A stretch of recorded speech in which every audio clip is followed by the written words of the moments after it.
Alright, this is a reincarnation reading for Leo. I'm trying to get your card so you can see it, actually. This is for fun. You don't have to take any of this seriously. It's just entertainment. I've had a bad week, so having a bit of entertainment is fun. Alright, and I do have one of my cats with me. I have Pin. Pin's kind of, one of the smaller kittens I take care of. One of the feral ones, so he's here in my lap having a sleep. So if you hear him purring, that's Pin. Okay, so let's see. This mostly talks about past life reincarnations and all this other stuff. So, it's for fun. You can use it if you want. You can use personal readings, whatever have you, or whatever tickles you fancy. So let's start off with the first question. I don't have a lot of time. I'm kind of doing this. So let's see. Who were you in a past life? We have risky moves, experimental imbalance. You were probably born around like June 22nd or July 11th. So it's like Capricorn or Cancer. I think it's Cancer, but you might have had a lot of Capricorn. Kind of a people pleaser type of thing. So you might have had both in your sign, but you wanted to be a people pleaser and take care of other people. Number 2, we have, were you married? Yes, you were. We have Gemini in Jupiter, so through conversation, you got married, which is interesting. So you might have talked over the phone, if that was the era of that, or through letters by accidental delivery, or just, hey, how are you, kind of things. Probably met up at some point, but, it is what it is. So number 3, we have, were you happy in your past life? No, you weren't. We have Cancer and Virgo. So there was a bit of a water and earth type of thing. So, probably tsunami weather, you know what I mean. But there was probably a lot of harshness, either around family, business, or education. Which I'm gonna say education kind of smaller than what it is now. I believe education played a big role in your life.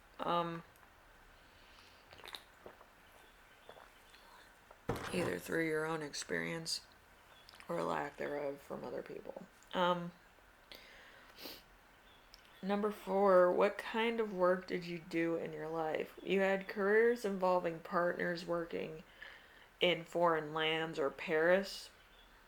You had careers in sales or publishing, advertising, communication with people. Careers that informed a gathering of what was going on, and stimulation work, where you would kind of talk to people about things that were happening, events, items, probably a lot of sales related things. But due to lack of education, a lot of people didn't know what that stuff that you were talking about was, so it's a bit of a learning curve there. There's a learning curve now too, but for other reasons. Anyway, so number 5, we have, were you an honorable person? Yes, you were. You wanted to make sure everybody was informed. So we have a Gemini sun. I'm getting like Abraham Lincoln vibes. But you could have also been an informant or a mailman, or kind of, door-to-door salesman, or, kind of somebody who knew that what people needed. Like, you weren't one of those snake oil salesmen. You were kind of like, you might need this, or you know, you're giving people either nourishment or like food. I feel like it might have been like the milkman. You know, you get your milk, yogurt, and ice cream or whatever. That's kind of what I'm getting also, because not too many people, you know, had refrigeration around a certain period in time. But also there's a kind of like a farm mentality with you. So you might have also worked on a farm. Alright, what problems did you face in your lifetime that you have to deal with in your past life? We had bright sparks of love, blocked paths, rejection and love, fountain of memories, a mirror of time, and unhappiness. So I feel like your spouse might have died earlier on, or there might have been some sickness going around at that point, because like it was a spark of love, and then like you got married, and then like your spouse had like mysterious complications in like, you know, their mobility or something. We have Cancer Moon, so this really hurt you as a person, knowing that your spouse was hurting and you can help them. So it could have also been an accident too that happened and you weren't around or something, and it might have been very devastating. Number 7, we have, were you a famous person? Yes, you're a famous person around winter and delays and trials and tribulations. Also, the return of Saturn. So that means that there was people that couldn't leave their homes, and they needed food, they needed nutrition.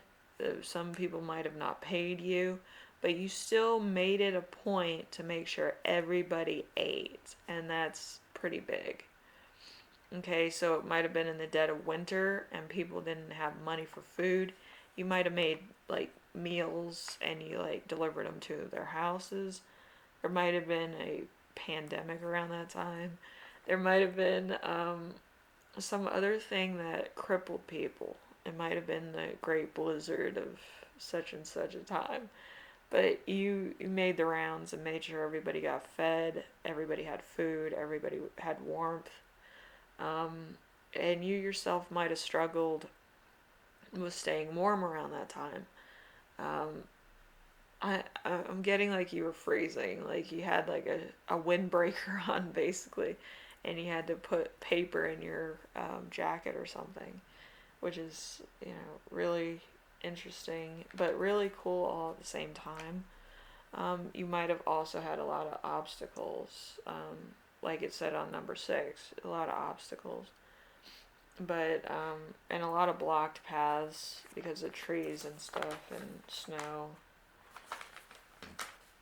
So number 8, we have, were you in good health during your past? No, we have Cancer and Mercury. So a lot of emotional communication, a need, probably prescriptions were low, and you probably were worried about other people more than yourself. So there's a bit of like a giver and not a taker, you know. So your health struggled a lot during the winter months because you were out there when it was like no man's land and you were trying to deliver meals to everyone. Um, so, number 9, how did you die? What goes around comes around. I feel like you died of like the common cold, but since you didn't really take medicine or you didn't really stay out of the cold weather, you kind of died of either hypothermia or pneumonia or some other complications in the cold itself. You might have actually been kind of like a magnet for colds and things around that time. So number 10, did you have a soulmate?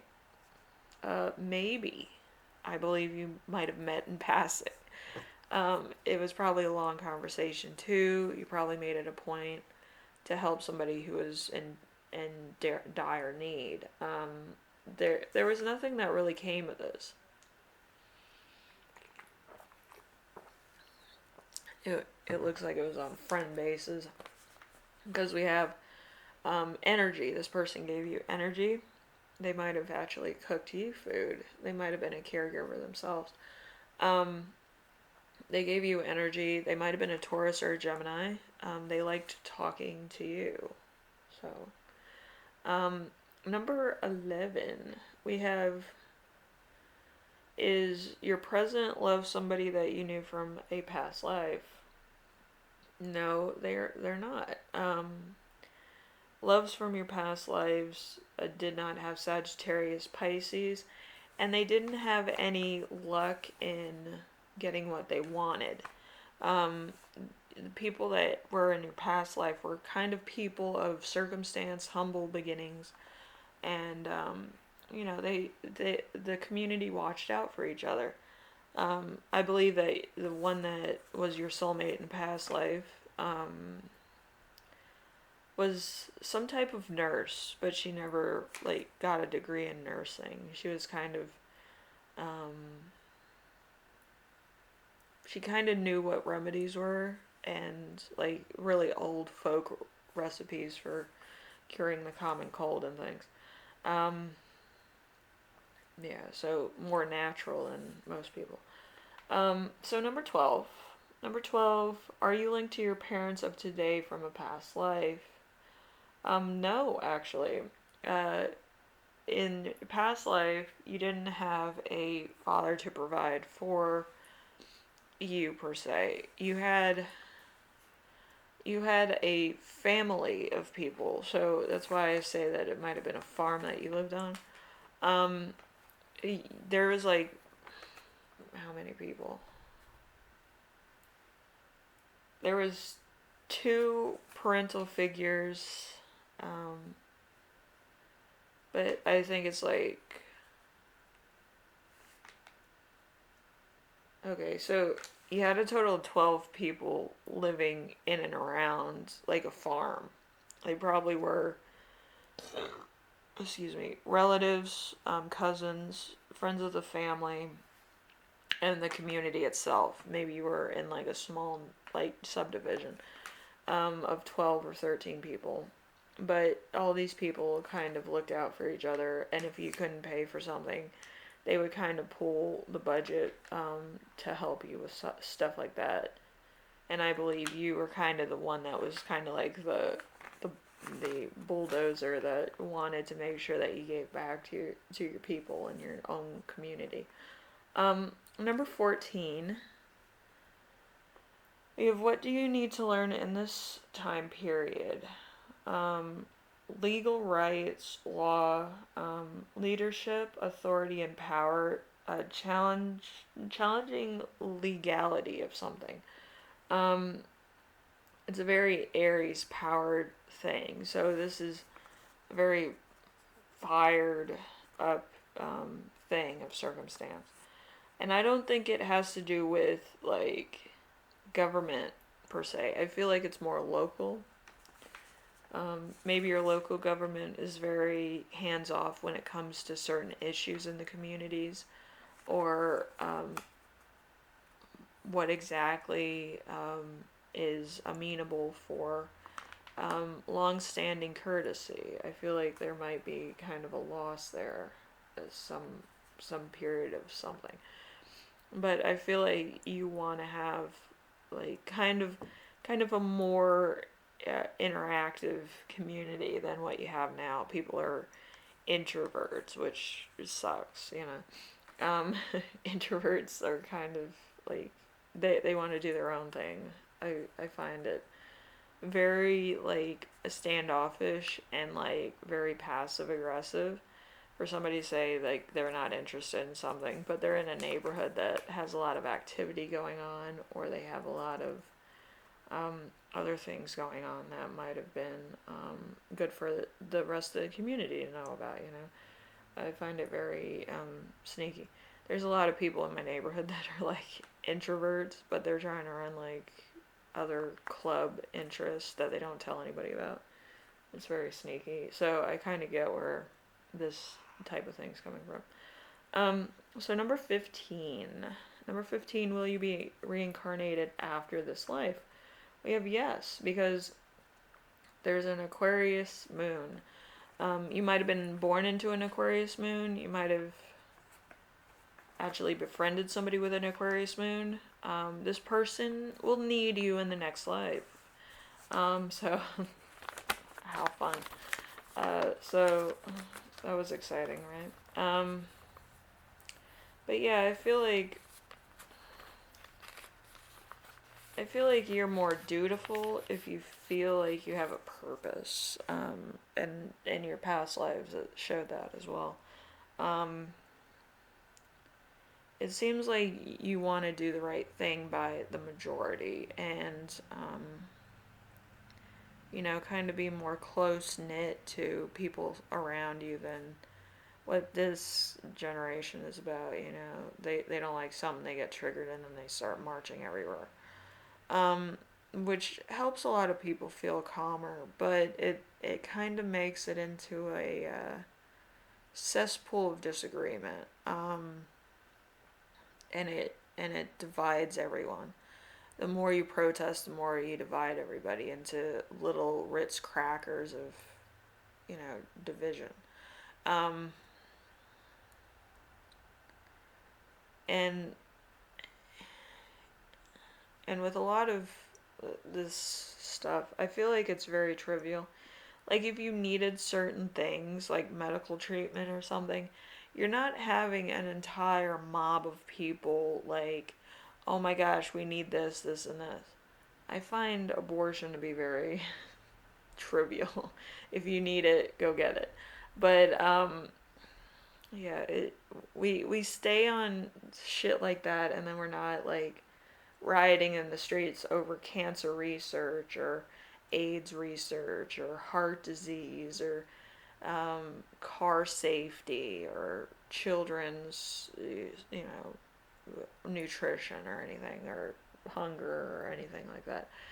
We're not doing anything that would actually help. We're doing stuff that is a very luxury oriented fucking base. Like, you don't need an abortion. You want an abortion so you can escape responsibility or escape the fact that you're, not 100% okay with yourself.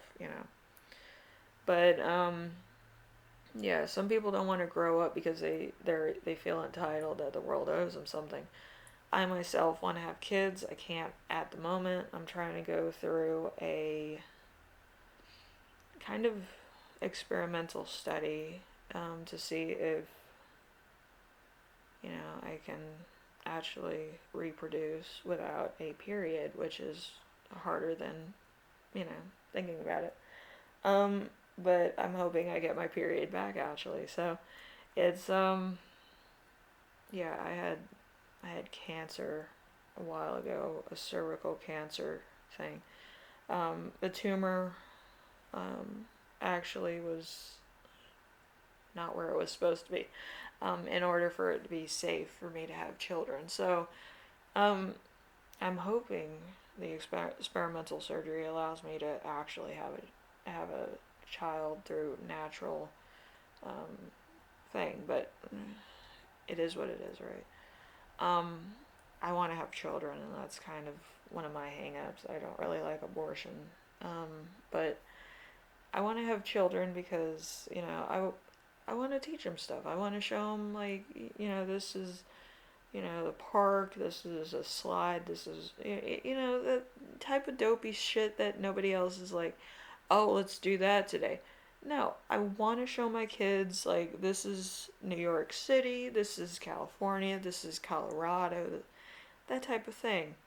Um, and for them to be discovering their own avenues of curiosity. But I don't want there to be a stigma on certain things that don't need to have a stigma on it. Like if you need something, go get it. Like that's how I was raised. Like You know, if you need money, you want to be a millionaire, you go get like 6 jobs, go out there and do it. Because my mother was like that too. She's like, I need $10,000 by the end of the month. You know, so she's that type of person. Um, but yeah, you have to kind of look at the good of the community versus the good of the government system, and that's where people kind of get offline, where they're kind of like, the government owes me whatever. Actually, the government is paid by you, so if you pay yourself, technically, you know, it's the same thing. But you can control how much you yourself get paid, you know, that type of thing. But the government is kind of kind of paid and voluntarily paid for by the people of, you know, the United States, and that's like that with a lot of government systems. They're paid for by the people. It doesn't matter where you go. It's kind of stupid to think that the government would just give you money. You know, they're not a lottery system. You didn't win anything, so you know you're kind of stuck with that bullshit. So you know, people need to understand that the government is paid for by you. They owe you nothing. You know, owe them, you know, this, you know, protection, whatever. What, it's a weird system. It's like it caterpillars back into your pocket, but it doesn't give you back what you paid into it, because it has to go in a cycle. You pay for your parents' generation, and then your kids pay for your generation, and so on and so forth. Um, so you kind of have to look at it that way. You constantly have to give into the ecosystem of relativity. But I can talk about that all day, you know me. So anyway, Leo, hopefully this helped you out in some way, shape, or form. Um, and it gives you stuff to think about. Um, we do need to do something about hunger, you know what I mean? There is freerice.com where you have like vocabulary words that you have to define, and that gives food to, you know, starving people. But they need to do something like that in the United States and other places where there is poverty and homelessness and things. But you know, first world problems, you know what I mean? It's easier to go in and buy some Uncle Ben's for somebody on the street than it is to raise money for somebody to actually have a fulfilling life. And there's a rift between family and you know, just self improvement, you know, it's weird. Your family doesn't divide who you are as a person or how you treat yourself and who you think you are. You know, some weird shit. But anyway, Leo, I will see you in the next reading. You can agree to disagree with me, but yeah, community's a big thing, I feel. Whatever your problems are, the community has faced it many a times. And you know, it's not just one person going through something, it's a handful of people, or it's more than the majority of people going through it. So you know, people think it's just happening to a number one, and it happens to everybody. But yeah, I feel like you're more of like a justice warrior, not a social justice warrior. I feel like you're more of a community justice warrior, which is good. We need more of those. We need more communities that are safe and kind of have the same moral compass as a lot of older generations had.